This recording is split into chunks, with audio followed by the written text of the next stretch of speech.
Finland faces fury over its leader's racist comments. The country's new government gets off to a very rocky start after two senior party officials admit to making racist and anti-Semitic remarks. Are these isolated incidents or indicative of deep-seated bigotry in the country? I'm Andrea Sankey, and today's newsmaker is Finland.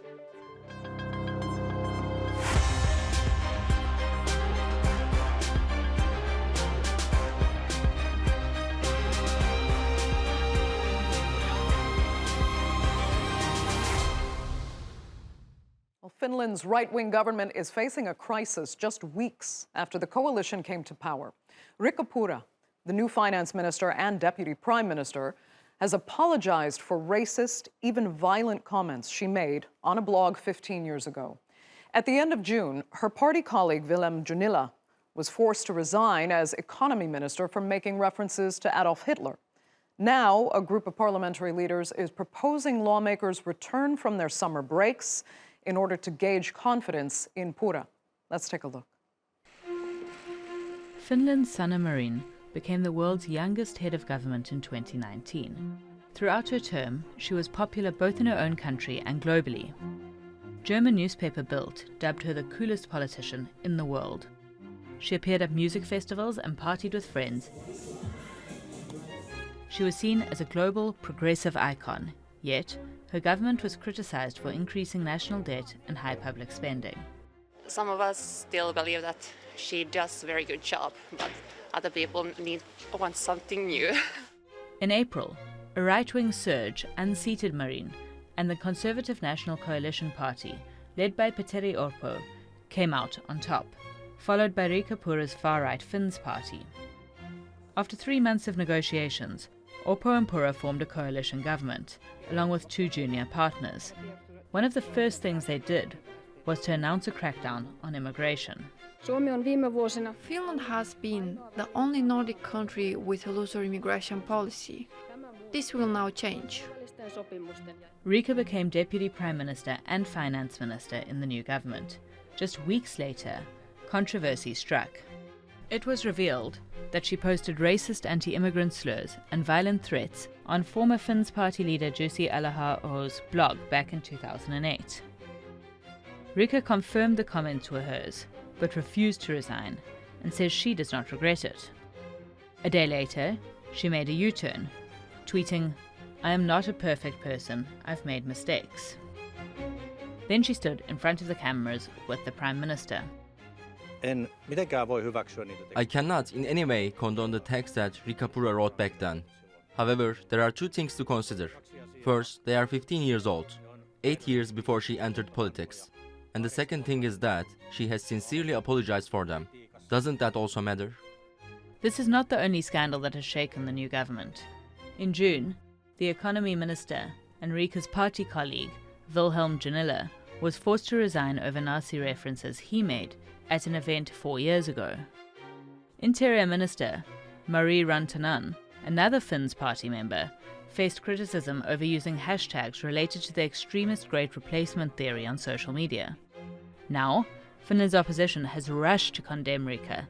They are also asking the Speaker to reconvene Parliament during its recess to gauge confidence in the government. And a group of Islamic organizations in Finland are demanding action. We call on the Finnish government, and especially Prime Minister Petteri Orpo, to be more active in condemning the normalization of open hate speech and to act to eradicate racist thinking. On Tuesday, Orpo established a working group to combat racism, but cracks have already started to show in his coalition. Just a month since they took office, scandals and uproar threatened to end their term much sooner than expected. So what will be the consequences, if any, of what's been exposed? And can Finland's new government survive? Joining me now to discuss that, as well as the wider issues involving the rise of the right-wing governments in the West, are Khaled Beydoun, author of The New Crusades, Islamophobia and the Global War on Muslims. He's also an associate professor of law at the University of Detroit Mercy. From Helsinki is Karin Creutz. She is a sociologist and a researcher at the University of Helsinki.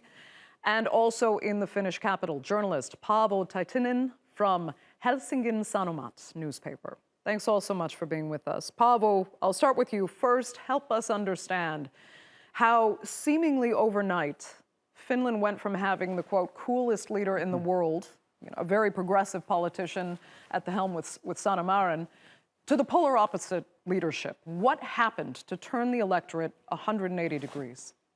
Yeah, it kind of was overnight because we had the parliamentary elections. I mean, look, I don't think there was this sort of large ideological sort of swoop to the right in Finland. I think what you saw in our parliamentary elections last April was this sort of very common sway of power going from the left to the right, and then it goes from the right to the left. Like that just keeps happening. It's very difficult for the prime minister party to keep the premiership. It rarely occurs. And we also had high inflation due to the war in Ukraine, Russia's illegal aggression there, like other countries did. And when you have high inflation, that usually harms the parties that are in power.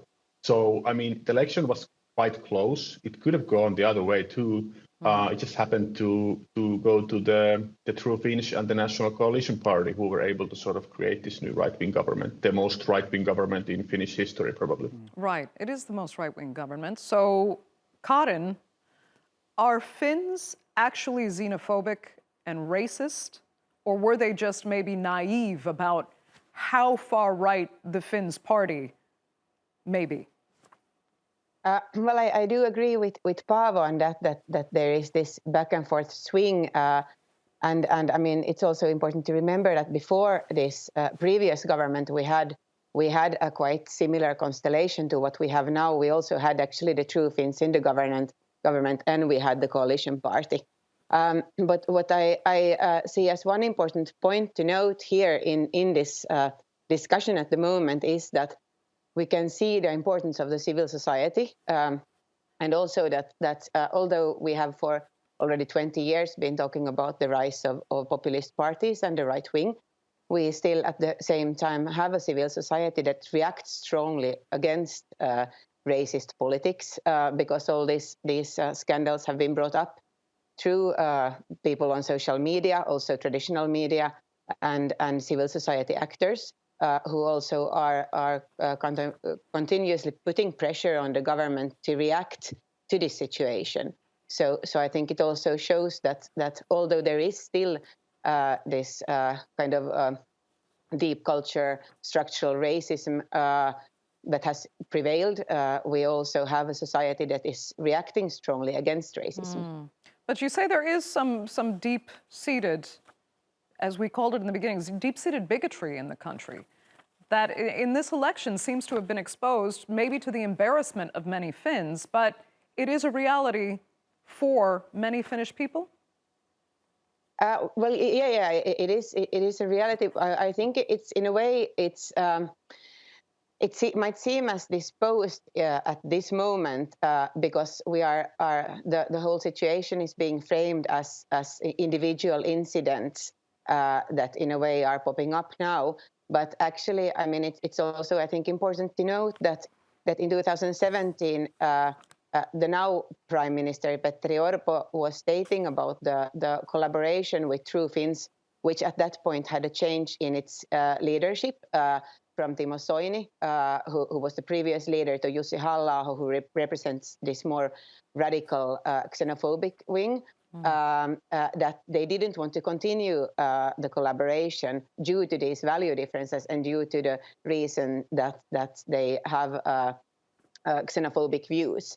Okay. And so in a way it doesn't come as a surprise, but maybe the framing has now been that it's these specific persons that have Got written. It.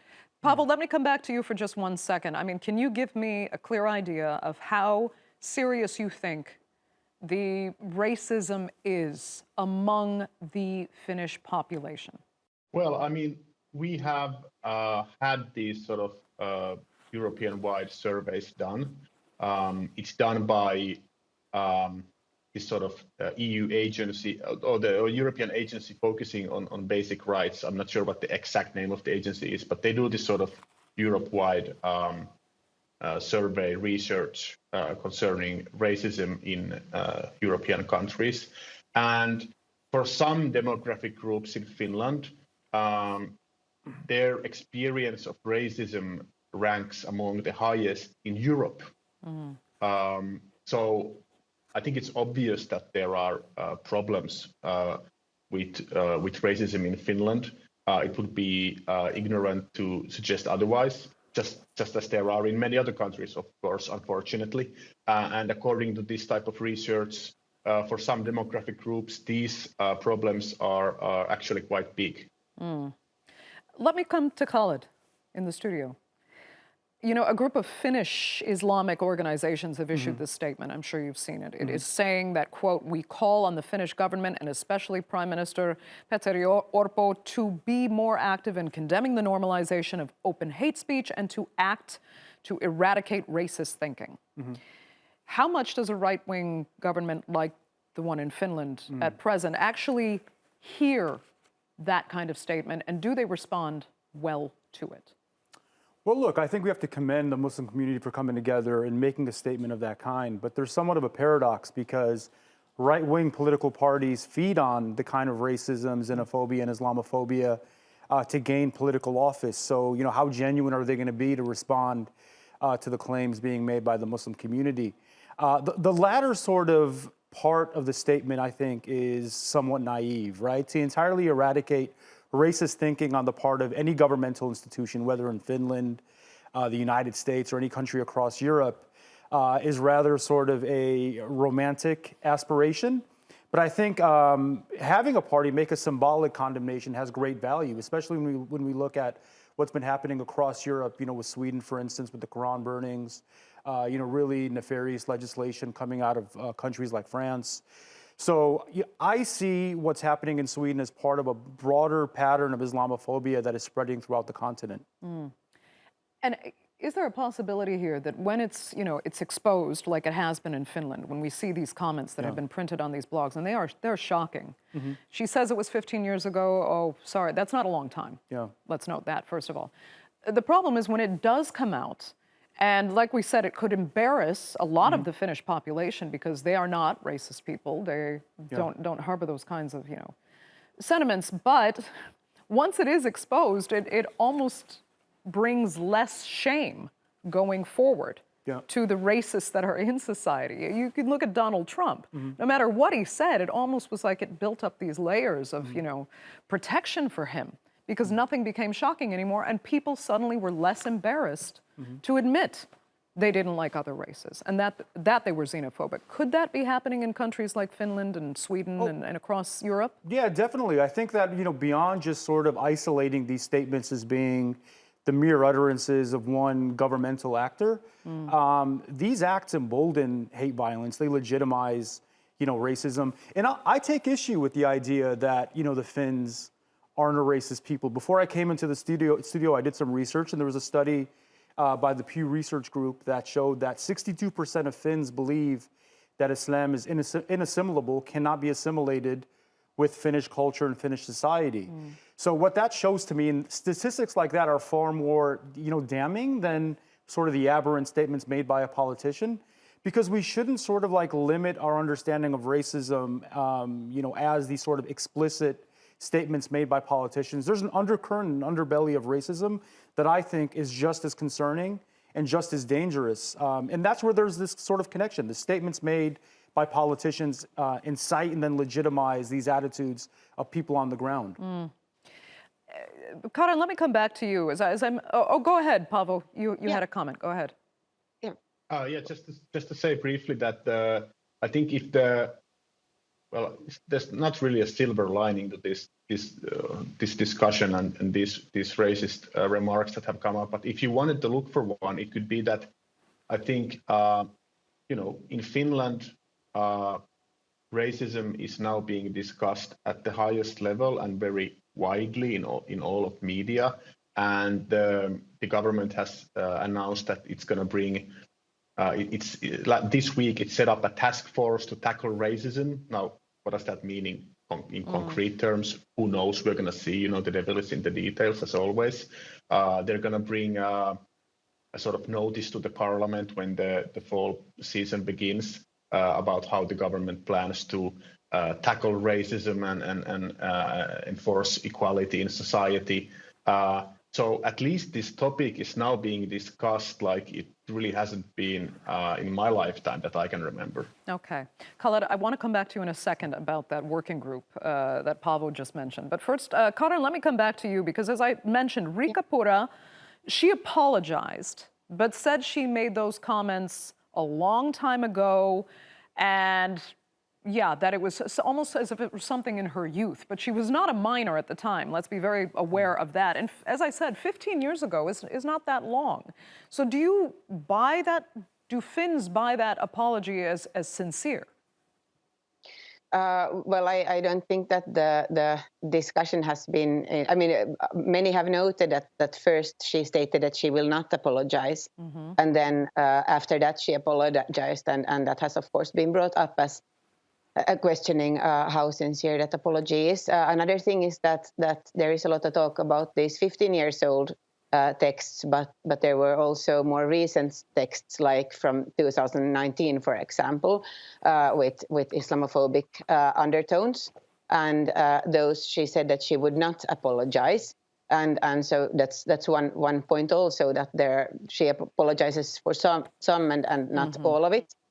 Then again, what I think has been, and I agree with Khaled about that it's not enough, and also the rhetoric and the rhetorical kind of struggle might not be enough. But at least one thing I think is important is that this discussion has spurred also, for example, Finnish Muslim women to react on social media. So people have been writing about addressing the later writings by Riikkapuura, stating that I am one of these persons that you are talking about, and I am this and this kind of person, and opening up who they are and so on. So this is like a strong reaction. I think it's also important to note that these reactions too are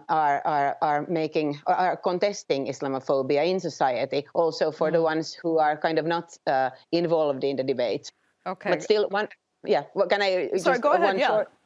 One short point also is that I also think I agree with Paavo about that this discussion is now on a very it gets a lot of media visibility, and also the fact that all opposition parties asked for an adjournment in the or to resume the adjournment in the annual session in the parliament to be able to vote on confidence for Riikkapuura. So that's also quite strong statement. And the Finnish president, Sauli Niinistö, made a statement stressing zero tolerance of racism. So I mean, we are taking steps somewhere. Yeah.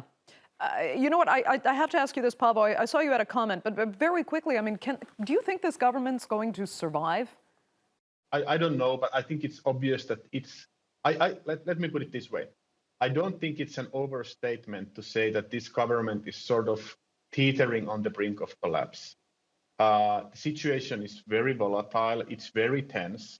Not to go too deeply into Finnish government politics, but the party that basically holds the keys to the kingdom is the small Swedish People's Party, a very liberal party. I mean, it's economically right wing, but it's very liberal. And out of all the parties in our parliament, except maybe the Left Alliance, the Swedish People's Party is the most antagonistic to the true Finns.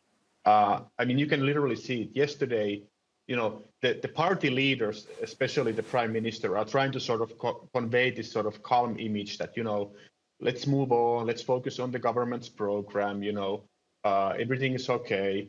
But it's not okay. And under the surface, things keep sort of bubbling up to the surface all the time.